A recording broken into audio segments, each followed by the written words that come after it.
2 personnes arrivaient et elles m'ont fouetté. Elles ont dit arrêtez. Quand tu n'arrêtes pas, on a tué. ليلو مصر دي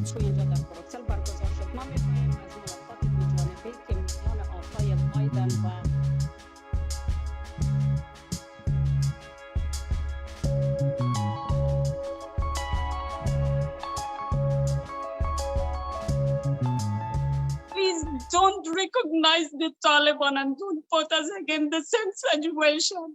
Thank you very much.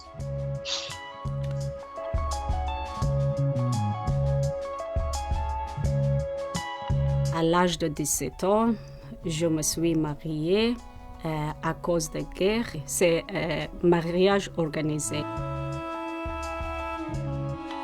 J'espérais étudier en journalisme quand je me suis mariée. Je pense que tout c'est fini parce que quand tu es mariée en Afghanistan, c'est trop difficile votre mari accepter continuer étudier ou travailler ou quelque chose. Je parle avec mon mari.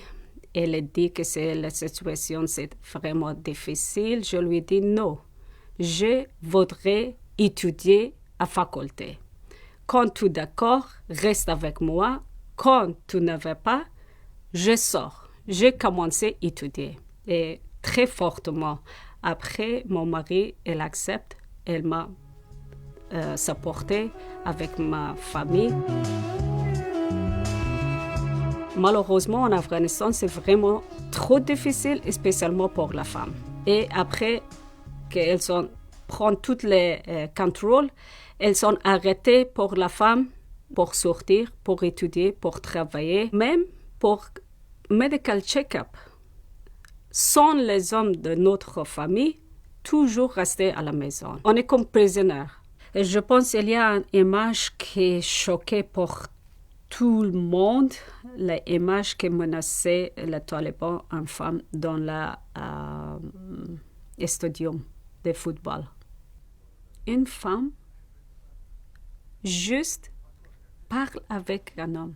Les talibans disent que ce n'est pas un charia. Elles sont lapidées. Ça, c'est la vie. Non.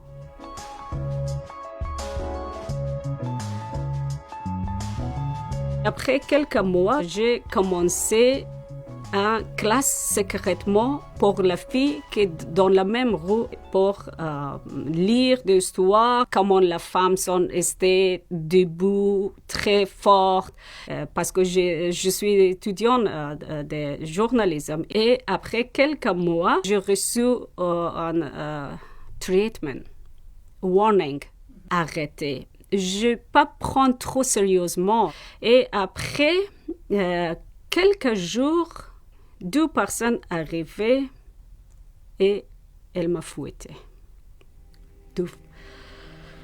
Elles ont dit arrêtez. Quand tu n'arrêtes pas, on a tué. Mon mari, elle est partie. Elle est quitté le pays. Et je reste avec ma famille, avec ma soeur, avec ma mère, avec ma tante. Et un jour, j'étais allée acheter nourriture pour notre famille. Et je sors à la maison, je prends le burqa. C'est très chaud. Et j'ai vu qu'il n'y a personne dans la rue. Je juste enlève le burqa. J'ai juste marché avec mon petit soeur. Qu'après 3 talibans qui arrivent, elle dit que on n'accepte pas la femme sortir à la maison sans le burqa. Elle m'a tuée pour la 2e fois.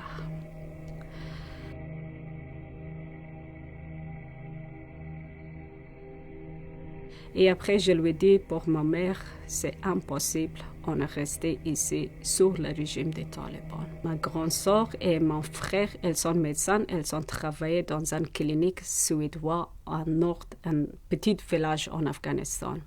Je lui ai dit qu'on va aller là parce que ce petit village, il n'est pas sur le contrôle des talibans.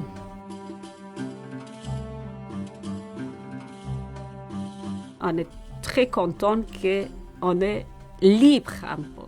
Et la première chose que je demande à mon frère, je lui dis que est-ce qu'il y a une école pour les enfants, pour la femme? Elle dit que oui. Moi, avec un autre sœur qui est petite de moi, on est officiellement comme professeur dans cette école. Commencé pour la classe primaire secondaire. On a commencé fortement à campagne avec toutes les mêmes familles, avec personne qui acceptait les filles aller à l'école. Toujours dit, regarde ma soeur, elle étudie, maintenant elle est médecin. Peut-être un jour, votre fille étudier, retourner comme un médecin, aider les autres. Ça, c'est mieux ou juste rester à la maison. Et finalement, on a réussi pour ouvrir une école secondaire pour les filles.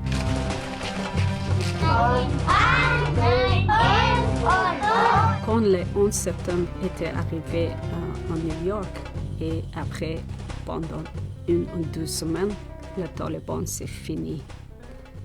Tout le monde très très content, spécialement les femmes. Fin de 2002, on a déménagé à Kaboul. Maintenant, je viens d'offrir un journaliste parce que ça, c'est un dream pour moi. Quand j'entre dans l'université, j'étais, je pense, la première femme jeune afghane refusée porter la burqa. Je dis pour tout le monde, ça c'est mon choix, ça c'est personnel. J'ai commencé travailler quelques mois comme freelance et le jour en 2003, c'est quand j'étais allée à presse conférence président Karzai, j'ai refusé porter le voile. Quelques personnes disent désolé, tu as oublié porter votre voile. Je lui dis non, je n'oublie pas, je reste comme ça. Président Karzai qui voit moi, je dis Layla Mossadid, journaliste from IWPR. Elle dit que tu es afghan? Je lui dis que oui, je suis afghan. Et je commence à poser des questions en autre langue, en farsi.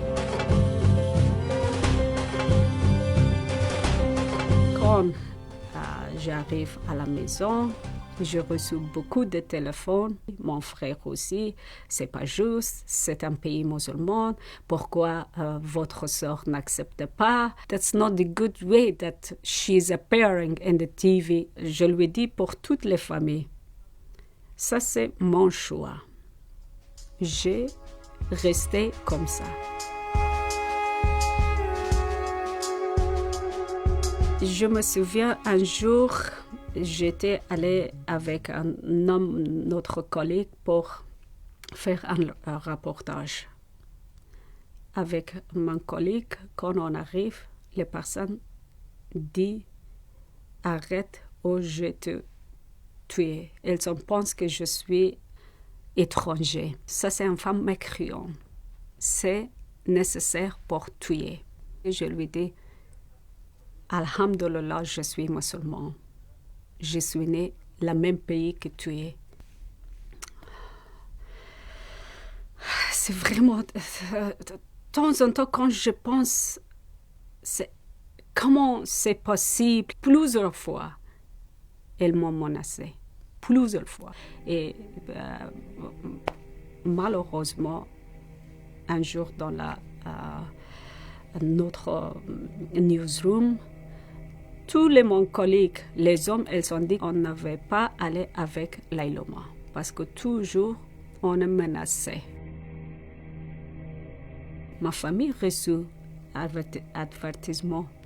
Ils ont dit que tu sors avec burqa ou avec la voile ou tu ne sors pas. Ou tu changes ton travail parce que la vie c'est difficile pour nous. Et j'ai commencé à menacer étranger. 3 ans en Afghanistan et après, elle m'a envoyé comme un diplomate ici en Belgique. Pour ça que j'arrive en Belgique avec ma famille. J'ai retourné en Afghanistan en 2012.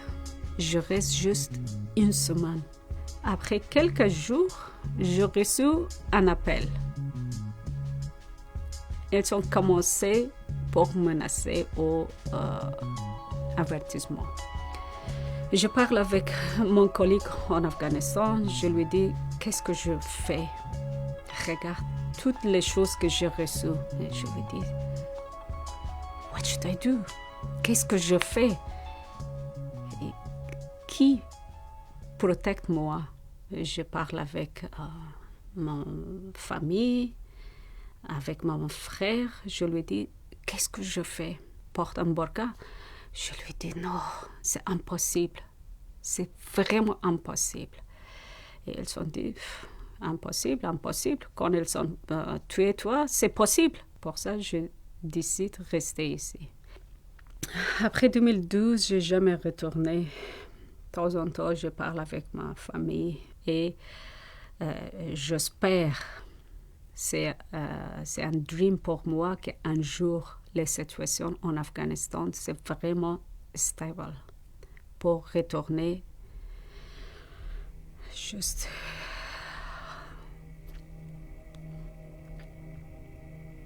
« 12 ans, j'ai pas vu ma mère. » Please don't recognize the Taliban and don't put us again in the same situation. Thank you very much.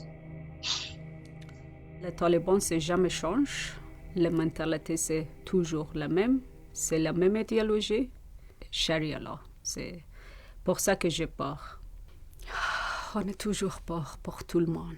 Spécialement pour la femme, pour la journaliste, pour l'artiste, pour la personne qui est active.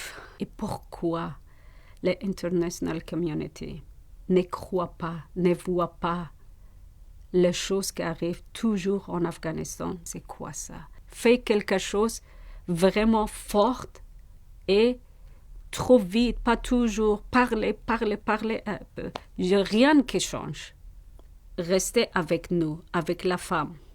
On doit rester ensemble pour protéger les autres, prendre notre liberté. Ça, c'est mon goal que je n'ai jamais abandonné.